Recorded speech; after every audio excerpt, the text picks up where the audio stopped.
ইসলামী ছাত্র আন্দোলন বাংলাদেশের কেন্দ্র ঘোষিত দাওয়াতি মাস উপলক্ষে তাহিরপুর উপজেলা শাখার উদ্যোগে ৩ নং দক্ষিণ বড়দল ইউনিয়নের ৪ নং ওয়ার্ডে দাওয়াতি কার্যক্রম ও ছাত্র যুবকদের সঙ্গে এক মতবিনিময় সভা অনুষ্ঠিত হয়েছে।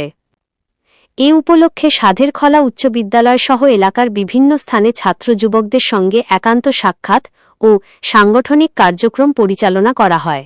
মতবিনিময়কালে নেতৃবৃন্দ ইসলামী আদর্শ, নৈতিকতা ও সমাজ সংস্কারের বিভিন্ন দিক নিয়ে গুরুত্বপূর্ণ আলোচনা করেন। উক্ত দাওয়াতি কার্যক্রমে উপস্থিত ছিলেন ইসলামী ছাত্র আন্দোলন বাংলাদেশ তাহিরপুর উপজেলা শাখার সহ সভাপতি মাঝহারুল ইসলাম মাঝহার, দক্ষিণ বড়দল ইউনিয়নের ৪ নং ওয়ার্ডের সহ সভাপতি আমানুল্লাহ আল হানাফি, সাধারণ সম্পাদক আকরাম হোসেন এবং সাংগঠনিক সম্পাদক আবুল কাসেম।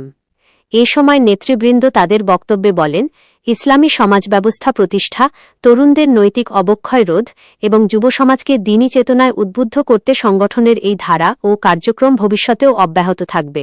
কর্মসূচি শেষে সকল সহযোদ্ধার কল্যাণ ও সফলতা কামনা করে দোয়া করা হয়।